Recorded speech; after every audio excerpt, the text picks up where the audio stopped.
This is Electric Universe Eyes, and today I'm going to narrate Chapter 10 from the book The Electric Sky, written by Donald E. Scott. Chapter 10 The Electric Sun. Our Sun is the closest star to Earth. Other than Earth itself, it is the most important body in the universe, for us. The disappearance in an instant of all the other stars, planets, and moons in the universe would affect us very little. But without the sun, there can be no life on Earth. Our precious star is very hot and sometimes has spots on it. Everyone knows that, but how does it generate its energy? The Standard Solar Model. Establishment astronomers appear certain about how the sun generates its power and what is occurring deep down within it. They claim that the core of the sun is a continuous nuclear fusion reactor. This core occupies 20% of the sun's radius. Surrounding the core is a radiative zone wherein heat energy is transported away from the core by photons. This zone occupies some 50% of the sun's radius. Sitting on top of this structure and occupying the remaining 30% of the radius is another zone in which heat is carried to the surface by convection columns, very much like hot air rising from the top of a hot stove. The entire journey from the core to the surface takes between 100,000 and 200,000 years.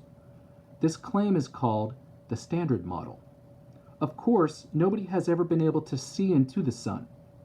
But lacking any other reasonable model for how the sun functions, astronomers generally have accepted this one as being true. This description sneaks in a subtle assumption that the, quote, surface of the sun is the top of the convection zone and is the final stage of the mechanism that makes the sun shine. But this is not true. The top of this assumed convection zone is only the, quote, photosphere, the surface that we see in visible light. A more complete description would include the sun's physical form beyond the photosphere. Next we come to the chromosphere, a relatively thin layer approximately 2,000 to 3,000 kilometers in height. In comparison to the much brighter photosphere, it glows faintly in red. The Standard Model does not predict its existence. The corona and the solar wind. Above the chromosphere lies an extended glowing plasma structure that we can see during solar eclipses, the corona. Beyond the corona, an invisible plasmasphere extends many times the distance of the planet Pluto. The corona and the plasmasphere carry streams of ions and electrons that have been named the solar wind. The Standard Model provides no reason for the existence of the corona, the plasmasphere, or the solar wind. Temperature minimum. If the Standard Model were correct, heat and light would simply radiate away from the photosphere as from a hot stove. But many processes other than simple radiation of heat are occurring above the photosphere. A temperature minimum occurs just above the photosphere. The lower regions of the sun's corona, quite high above the visible surface, are millions of degrees hotter than the surface of the sun itself. How can this be? The Standard Model has no satisfactory explanation for it. Variations in the solar output. The flux of ions that the sun emits in the solar wind varies in intensity. The ion stream sometimes stops completely. How? Why?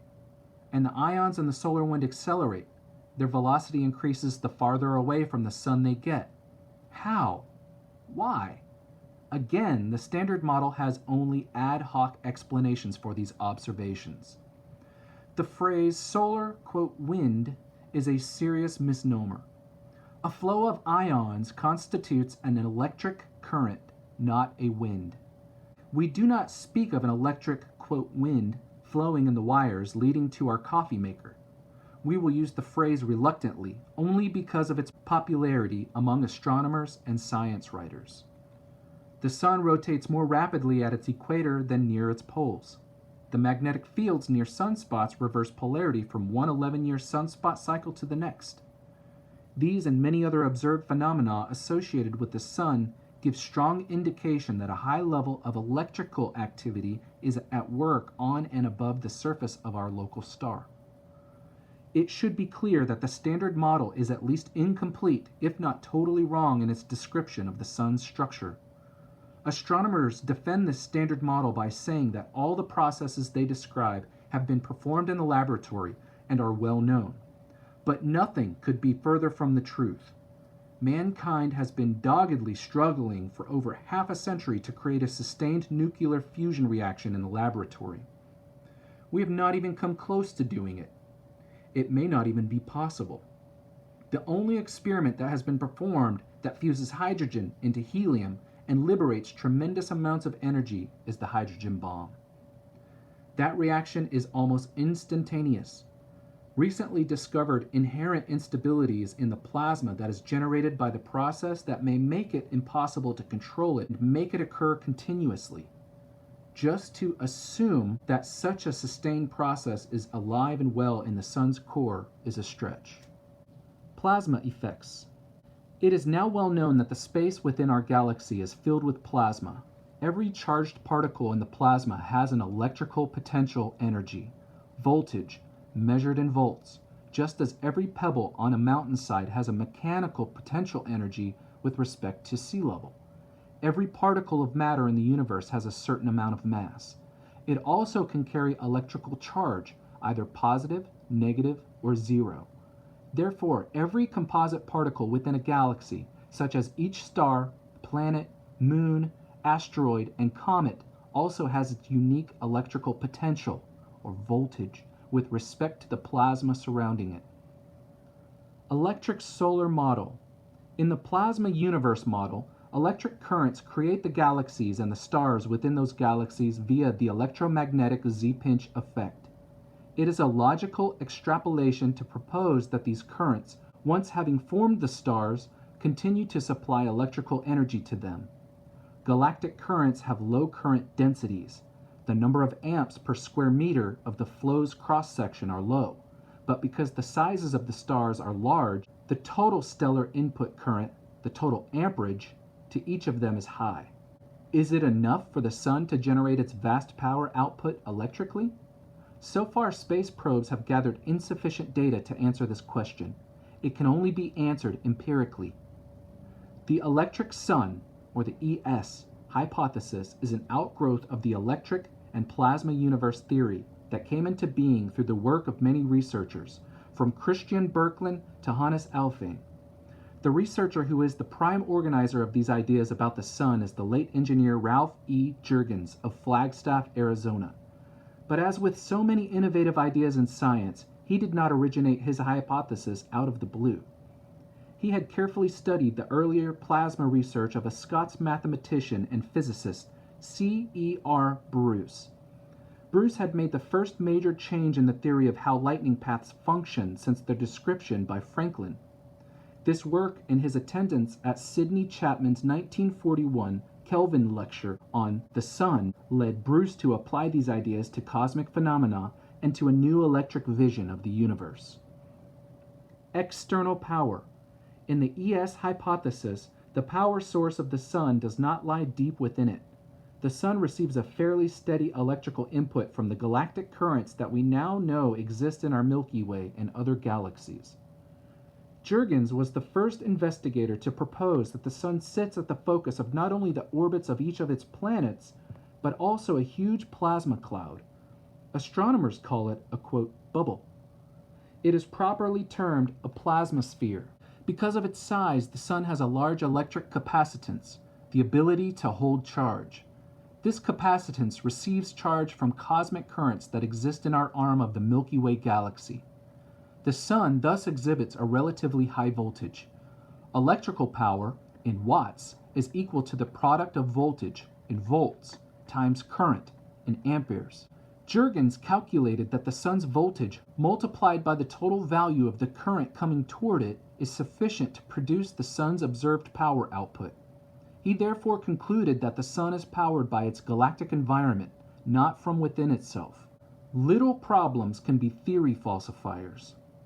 Whether or not Jurgens was completely correct in his assertion that the sun is totally powered by external electrical excitation is really not the most important point of the ES hypothesis. What is important is that all of the phenomena we observe on and above the surface of the sun are clearly well-known effects in electric plasma. This is true no matter how the sun gets its power. The ES model predicts and explains these phenomena. In contrast, the Standard Model does not predict their existence and offers no inherent explanations for why they occur.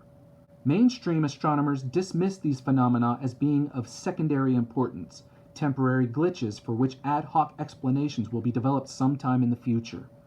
In reality, they are loose strings, which, when pulled, unravel the entire fabric of the Standard Model. A comparison of models. Let us examine the Jurgens model, the electric sun, and compare it to the Standard Fusion model. Back in 1979, Jurgens said, quote, "The certainty that the sun generates its prodigious outpourings of energy through thermonuclear reactions deep in its interior has been with us for about a half a century." End quote. During that entire period of time and right up to the present, in almost every article or TV program produced for the public, the very first sentence usually contains some reference to the, quote, fact that the sun is, at its core, a sustained thermonuclear fusion reaction. The noted British scientist Sir Arthur Eddington first proposed the fusion model as being the sun's power source. He rejected out of hand the proposal that the sun might be getting its energy from outside itself because he could not conceive of how that might happen. And the then new science of nuclear physics provided a possible mechanism for an internal source, nuclear fusion. What is happening deep in the sun's core, according to this now accepted model, is that hydrogen atoms are being fused into helium atoms and in the process are liberating vast amounts of energy. As we described earlier, in Eddington's Standard Model, the energy produced by fusion in the sun's core supposedly rises slowly away from the center towards the surface, first by radiation, no movement of material, and then by convection, a flow of matter upward. The granulations we see on the surface of the photosphere are supposedly the tops of 150,000-mile-long, quote, convection columns. Stable tubes of rising matter that transport heat energy up from the sun's core towards the surface. Presumably, that matter sinks back down toward the bottom of the convection zone along the edges of the tubes. But if this complete process actually takes 150,000 years, then why do the, quote, granules change shape and even disappear in a period of hours? Jurgens pointed out that given what we know about the sun, smooth, stable convection columns are impossible. He calculated the, quote, Reynolds number, an indicator of the likelihood that smooth laminar flow can occur in a body. When the Reynolds number exceeds a critical value, flow will be turbulent and highly complex, not in, quote, laminar columns. His result was far above the critical value. He wrote, quote, "Clearly, then, any convective motion within the sun should be violently turbulent and highly disordered. Many facile assertions to the contrary. It becomes increasingly obvious that the existence of photospheric granulation is explainable in terms of convection columns only if we disregard what we know about convection. Surely the cellular structure is not to be expected." End quote. Many solar astronomers dismissed his arguments out of hand. However, perhaps the most eminent solar astronomer of all, Dr. Eugene N. Parker, wrote, quote, "The Reynolds number in the convection zone is on the order of 10 to the 12th power, and perhaps worse, the convective zone is vertically stratified." End quote. In an ironic way, Sir Arthur Eddington was very much like my great-aunt Emma. Emma was in her 70s, right after World War II ended. Her son-in-law, Harry, bought her a present, her first television set. It was a Philco and had a big 7-inch screen. We plugged it in and watched the fights from St. Nicholas's Arena in New York City. When the program was over, we watched intently as the musical ad for the Gillette Blue Blades came on. In those days, we even watched the commercials with enjoyment.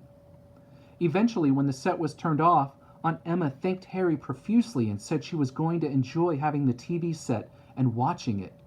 But she wondered how she was going to load new pictures into the set so she could watch a different program. Harry smiled and said, quote, "Oh, Emma, you never had to load any new pictures into the set. The pictures and the sound come through the air just like radio." End quote. Emma laughed. Quote, "Oh, Harry, it's not nice to try to fool an old lady like me. Even I know that's impossible." End quote. So astronomers agreed that it was obviously impossible for the sun to receive power externally. Like Aunt Emma, Eddington and his followers just could not conceive of a process whereby the sun could be getting its energy from the outside. Solar astronomers jumped onto the, quote, sustained nuclear fusion is the only possible way to power the sun, end quote, bandwagon, and it is still rolling along today, even though the idea suffers from many obvious creaks, groans, and deficiencies. Power is not usually generated where it is used. There is a well-known anecdote about two aliens flying over brilliantly lighted Los Angeles at night in their spaceship. They look down and wonder how much energy, enough to make all that light, could possibly be generated in such a small place. Of course, the electrical energy is not generated within Los Angeles. Most of it is produced at Hoover Dam and at other power plants hundreds of miles away. The power is transported by transmission lines to its eventual destination. Birkeling currents make efficient, invisible electric power transmission lines in space. Given the density of the plasma surrounding the sun, it is not at all inconceivable that this is exactly how the sun functions. Mechanical and electrical potential energy. Energy is simply the ability to perform work. Animals eat food in order to gain energy. They expend this energy in the process of living, expanding their lungs, pumping blood, walking, climbing, etc. Suppose we have a bowling ball sitting at sea level at the bottom of a vertical cliff. Let us pick up the ball and climb to the top of the cliff. Put the ball down at the edge of the cliff top.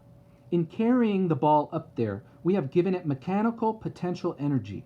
Whoever carries the ball has lost that amount of energy, not to mention the work done in lifting his own body up there too. The bowling ball now has the potential of doing work. Potential energy is simply due to the location of the ball within Earth's gravitational field. The higher it is, the more potential energy it has. There is a second type of mechanical energy called kinetic energy. This type of energy has nothing to do with the position of the ball, only its velocity.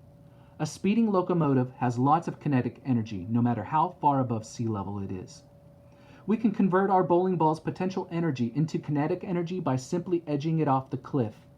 As the ball drops lower and lower down the face of the cliff, it goes faster and faster. It accelerates, converting the potential energy it had at the top of the cliff into kinetic energy.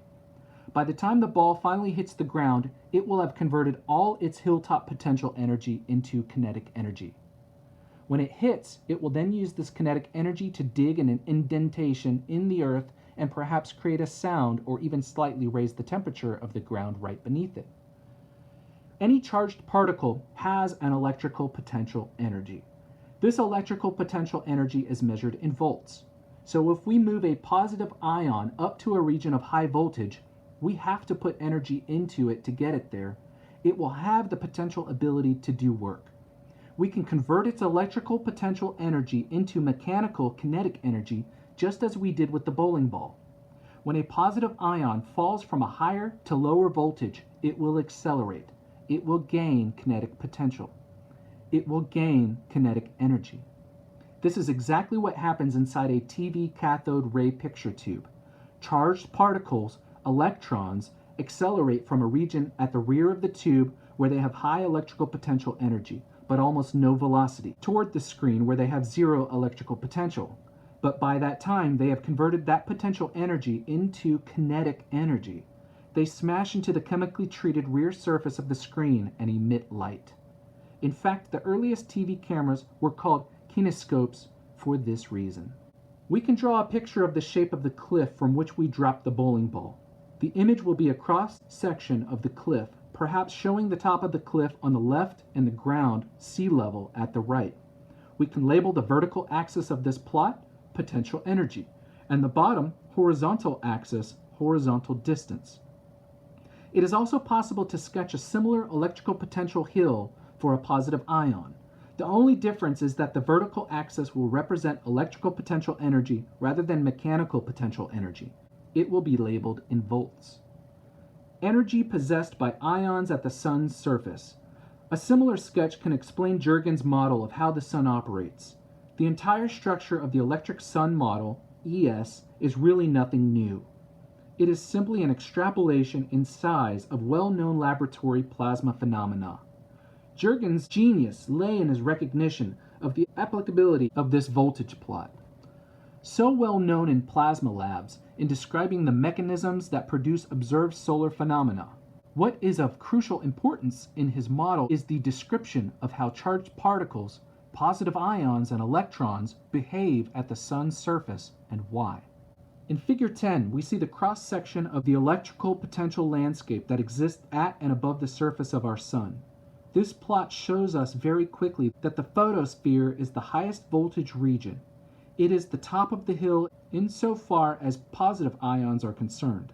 Any positive ions that may be milling around inside the sun's interior at the extreme left of the diagram will be blocked from escaping outward. Toward the right, from the sun, unless they have enough kinetic energy to surmount the energy rise from the sun's interior up to the photosphere. The existence of the stream of ions called the solar wind is evidence that some ions can do exactly that, but more about that later. The plasma in the photosphere is operating in the arc mode. It is emitting brilliant white and ultraviolet light. Ions in this region skate around like a collection of hockey pucks on an almost frictionless ice rink on the top of the hill. The intensity of the random movement, called Brownian motion, is measured by the temperature of this region. It is around 5800 Kelvin. Because of the sun's positive voltage, it acts exactly like the anode, or a positive terminal, in a laboratory plasma discharge. As such, it exhibits many of the phenomena observed in earth-bound plasmas, such as anode tufting. The granules observed on the surface of the photosphere are anode tufts, plasma cells in the arc mode. Why do the tufts seem to disappear and then reemerge in relatively short periods of time? The voltage plot in this figure is drawn for positively charged particles. In order to visualize the effect this energy diagram has on electrons coming in toward the sun from cosmic space, from the right, we can simply turn this energy plot upside down. Electrons are negative charges, and what is a high energy level for a positive ion is a low energy level for an electron. Doing this enables us to visualize the trap, or pit, that each photospheric tuft is for incoming electrons. As the trap fills with electrons, the bottom of this inverted pit will rise, and so the tuft weakens, shrinks, and eventually disappears. This is the cause of the observed shrinkage and disappearance of photospheric granules. Another tuft immediately replaces each disappearing tuft. Remember the lifelike ability of plasma to sustain itself. The high-voltage plasma in the photosphere is separated from the low-voltage plasma of the lower corona by the chromosphere. The voltage drop from the top, photosphere, to the bottom, lower corona, of the potential hill is in the order of 10 to the 9th power voltage or more. This chromospheric layer is approximately 2,000 kilometers wide, or high. It contains a plasma double layer, or DL. Most of the radio frequency noise emitted by the sun emanates from this region. Radio noise is a well-known property of DLs. Temperature minimum. How such an intensely hot body as our sun can have a temperature minimum just above its hot photosphere is not easy for the standard fusion model to explain, but straightforward for Jurgen's electrical model. The temperature minimum lies in the general area of the photosphere-chromosphere boundary. This is extremely puzzling to solar astronomers because any typical source of radiant energy is expected to obey an inverse square law. That is to say, the farther we get from a heat source, the less energy we receive and the lower the temperature will be. A wood stove is hottest at its core, a bit less on its outside surface, and beyond that surface the radiant energy we receive ought to diminish continually with distance. This analogy was used in the cover article in the June 1, 2001 Scientific American entitled, quote, "The Paradox of the Sun's Hot Corona," end quote, by Bola N. Dwivedi and Kenneth J. H. Phillips, to describe the problem of the 2 million Kelvin temperature of the sun's lower corona. Quote, "It is as though you got warmer the farther away you walked from a fireplace," end quote. Near the sun's visible surface, the photosphere, its temperature is only about 5800 Kelvin, and it is even cooler at the deepest part of its sunspots. But as we go outward from the photospheric layer, the temperature of the atmosphere first slowly falls to approximately 4,000 Kelvin, as it should. Even lower, 3,800 Kelvin temperatures have recently been measured. Beyond that minimum point, the temperature begins to rise, first gently and then abruptly to about 2 million Kelvin in the plasma of the lower corona. Many mainstream astronomers view this temperature discontinuity as an inconvenience for which several ad hoc explanations have been offered. One noted astronomer actually told me that the minimum was because the temperature sensor, quote, couldn't see the entire sun when it was too close to the surface, end quote. I then asked him if a mosquito hovering right next to a blazing wood stove would find it cooler there than farther out because he, quote, couldn't see the whole stove, end quote. I am sure that if he had time to reconsider his response, the astronomer would have thought better of it. A few astronomers are less complacent. One of the great mysteries of the sun is why it has a solar corona. At the height of the photosphere, the visible surface of the sun, the temperature is roughly 5,880 Kelvin. The temperature then decreases with height for several hundred kilometers, but then something amazing occurs. At greater heights, the temperature increases, gradually at first, and then suddenly to around 3 million degrees. So here is an astronomer who honestly and openly worries not only why the lower corona has such a high temperature, but also why the corona even exists in the first place. He is correct to worry. A purely non-electrical nuclear fusion reaction that is confined to the sun's central core would not produce an electrical corona discharge far above its surface. The electric sun model predicts the temperature minimum. The ES model predicts the temperature discontinuity. Here's how. Charged particles do not experience external electrostatic forces when they are within the photosphere. Only diffusion motion, response to a concentration gradient, and random thermal Brownian movement occurs. Temperature is simply the measurement of the violence of random movements. The photosphere is where the sun's roughly 5,800 Kelvin surface temperature is measured. The energy plot in figure 10 shows that positive ions have their maximum electrical potential energy when they are in this photospheric plasma, but their mechanical kinetic energy, temperature, is relatively low. At a point just to the left of the right-hand edge of the photospheric plateau, any random movement toward the right, radially outward, that carries a positive ion even slightly over the edge will result in its being swept away down the energy hill toward the right. Such movement of charged particles due to an electric E field or voltage gradient is called a, quote, drift current. This drift current of accelerating positive ions forms the main constituent of the solar wind. As positive ions begin to accelerate down the steep potential energy drop, they convert the high electrical potential energy they had in the photosphere into kinetic energy. They gain extremely high outward radial velocity and lose side-to-side random motion. They become, quote, dethermalized. In this region between the upper photosphere and lower chromosphere, the movement of these ions becomes extremely organized, parallel. Thus their temperature, which is a measure of their random motion, drops to a minimum. When these rapidly traveling positive ions pass into the transition zone at the chromosphere, they move beyond the intense outwardly directed E field force that has been accelerating them. They have reached the bottom of the hill and are moving much faster than when they were at the top. Because their high kinetic energy, any collisions that they have at this point are violent and create high amplitude random motions, thereby, quote, rethermalizing these ions to a much higher temperature. The sparkling X-ray emissions that have been observed in this region are due to collisions of the accelerated ions coming from the photosphere. Ions just above, in the diagram to the right of, the transition region are reported to be at temperatures of 1 to 2 million Kelvin. Nothing else but exactly this kind of result could be expected from the electric sun model. The rethermalization takes place in a region analogous to the turbulent white water that boils up at the bottom of a smooth laminar water slide. In the fusion model, no such water slide phenomenon exists, and therefore neither does any simple explanation of the temperature discontinuity. The electric sun model accurately predicts this temperature profile and shows why it occurs. In fact, if there were no temperature discontinuity, This would pose a problem for the electric sun hypothesis. Acceleration of the solar wind. The positive ions that are the major constituent of what astronomers call the solar wind move faster the farther away from the sun they get.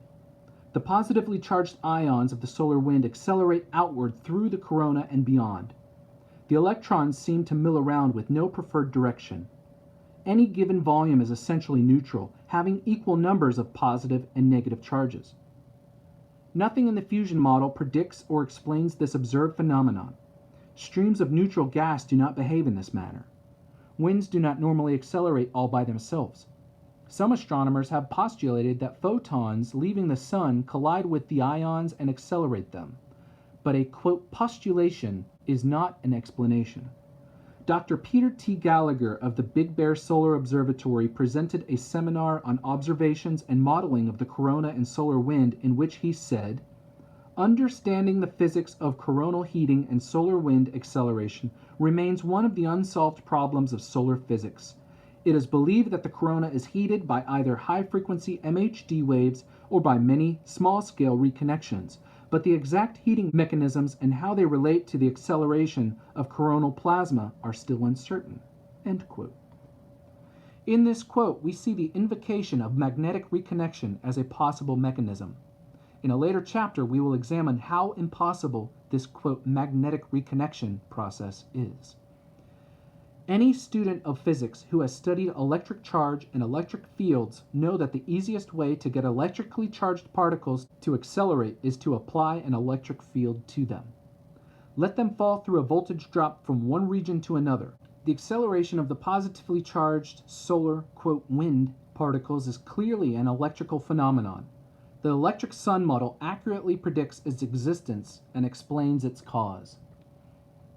Critics of the electric sun hypothesis have claimed that electrons, negative charges, are also accelerated away from the sun, and therefore the acceleration of the solar wind cannot be an electrical effect. They propose that photons of the sun's light hit ions and electrons and thus accelerate them. Whether this is the case or not is still unclear, although data on positive ion acceleration, such as that shown in Figure 12, is readily available. I was not able to find equivalent specific data on electron velocities at similar distances from the sun. This point remains controversial. What needs to be obtained is data on the electron density and average velocity at a point as close to the sun as possible, and that at another point at least as distant as the orbit of Jupiter. Only when such information is readily available can decisions be made about the validity of this aspect of the proposed electric sun solar model. Cosmic rays. The ES model also explains the origin of cosmic rays. After leaving the sun's neighborhood, the particles in our solar wind eventually join with the spent solar winds of all the other stars in our galaxy to make up the total, quote, cosmic ray flux in our arm of our galaxy.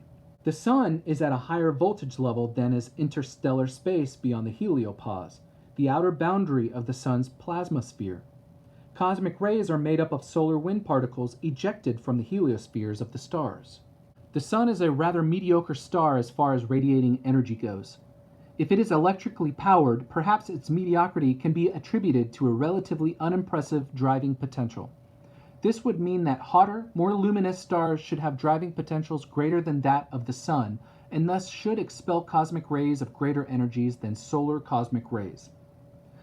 A star with a driving potential of, say, twice that of the sun, 20 billion volts, would expel protons energetic enough to reach the sun's surface, arriving with 10 billion electron volts of energy to spare. Such cosmic ions, when they collide with Earth's upper atmosphere, release the mu-type neutrinos that have been in the news recently. Hannes Alfvén said about cosmic rays, quote, "How these particles are driven to their fantastic energies, sometimes as high as 1,000,000 billion electron volts, is one of the prime puzzles of astronomy. No known or even unknown nuclear reaction could account for the firing of particles with such energies. Even the complete annihilation of a proton would not yield more than 1,000,000,000 electron volts." End quote. Transistor action at the solar surface. To an electrical engineer, the single most interesting thing to notice about the plot of electrical potential energy presented in Figure 10 is that it is identical to the plot of energy, V, found in a solid-state PNP transistor. In a transistor, the amplitude of the, quote, collector current, analogous to the outward radial drift of positive ions in the solar wind, is easily controlled by raising and lowering the so-called, quote, base emitter voltage. In Figure 10, this voltage is the difference between the voltage level of the sun's interior up to that in the photosphere. So is this the same mechanism of voltage difference between the sun's interior and its photosphere controlling the strength of the solar wind? It appears that the answer is yes. For example, if the sun's interior voltage were to decrease slightly, say because of an excessive flow of outgoing positive ions or incoming electrons, the voltage barrier from the interior up to the photosphere would increase in height and thus reduce the solar wind flux, both the inward electron flow and the outward positive ion flow. This is a self-regulating effect because the excessive loss of positive ions will be clamped off by the increased barrier height. A sufficiently high value of this voltage can cut off the collector current altogether. These two mechanisms, the solar wind and the PNP transistor, appear to be analogs of one another. In May of 1999, the solar wind completely stopped for about 2 days. There are also periodic variations in the solar wind. The transistor-like mechanism described above is certainly capable of causing these rapid fluctuations. It also makes clear their cause, fluctuations in the solar surface voltage distribution. The fusion model is at a complete loss to explain rapid fluctuations in the solar wind. It certainly cannot explain why it entirely ceased for 2 days. During the years from 1645 through 1715, few, if any, sunspots were observed. This period is called the Maunder minimum. Maunder, 1890-1894, pointed out that this lack of sunspots apparently coincided with an absence of terrestrial auroras. This suggested that electrical solar activity was greatly reduced over this 70-year time span, another example of an electrical effect on the sun. Helioseismology. We have heard much recently about the success of helioseismology. It should be noted that the science of geoseismology, the process of finding underground oil deposits, is an active process. A downward shock wave is initiated and the reflected sound is analyzed. In the past, an explosive charge was used to send the shock, or sound wave, down into the ground. More recently, mobile, quote, sounder units that utilize large panels placed on the ground or inserted into deep wells perform this function. With another technique, seismic tomography, researchers get images that provide information on fracture locations, the continuity and thickness of rock layers, and other structural features. This method involves a high-frequency, over 3,000 Hz mechanism in which the velocities of seismic waves are measured using multiple pairs of boreholes. In each borehole pair, the source of the seismic signal is placed in one hole, the seismic sensors are placed in the other, and signals are measured as they cross the ground between the source and receiver holes. The procedure then becomes similar to the use of X-rays to obtain a CAT scan of the human body. Signal data is recorded from multiple points and a computer is used to reconstruct a composite 3D image. However, solar helioseismology is a passive process. There is no way to shock or probe the sun. We simply listen to the ongoing low-frequency variations in the light that the sun emits. It is not a cause and effect experiment. The main tool is observation of Doppler shifts in the lines of the sun's spectrum. These shifts are supposedly due to up and down oscillations of the surface. The observational goal is to measure shifts of a spectrum line due to an accuracy of parts per million of its width. Solar astronomers claim their models of the sun's interior afford precisely accurate correspondence with observed oscillations. But these complicated models were developed after the oscillations were measured. The analysis of these passive signals is much more open to interpretation than are the results of active geoseismology. How much underground oil would geologists discover if their only tool for doing so was to sit and listen passively to the rumblings of distant earthquakes? That is essentially what helioseismologists are doing, because it is all that they can do. Many questions are answered by the ES model. Why does the sun rotate faster at its equator than at higher latitudes? This is yet another question for which the standard model has no answer. In fact, why does it rotate at all? As we will see in an upcoming chapter, the homopolar motor mechanism proposed by Thornhill and indirectly proposed by Alfvén predicts exactly this kind of behavior. This device uses an electric current and a magnetic field to produce rotational motion. The question, quote, "Are there enough electrons approaching the sun to power it?" end quote, is a legitimate one. In an article, Electric Discharge as the Source of Solar Radiant Energy, compiled from Jurgen's notes by the late Earl R. Milton, professor of physics at the University of Lethbridge in Canada, Jurgens and Milton made a quantitative derivation that concludes the answer is yes. So the founders of the electric sun hypothesis claim that there are sufficient electrons out there to power the electric sun. Critics of the ES model point out that a flow of electrons into the sun has yet to be observed, but all the measurements we have made, with one major exception, have been close to the sun's equatorial plane. The exception occurred in the spring of the year 2001 when the spacecraft Ulysses discovered long plasma, quote, tubes, i.e. Birkeland currents, reaching to the south pole of the sun from a distance as far out as Mars. Astrophysicists do not seem eager to look for the kind of electron flows that the ES model predicts should be there. If they are not trying to discover them, it is easy not to see them. We eagerly wait for an announcement of what sort of currents, or quote, winds, as astrophysicists will call them, are found in those long flux tubes that enter the south, and probably the north polar region of the sun. The sun seems to have a fairly stable, although not entirely constant, power output.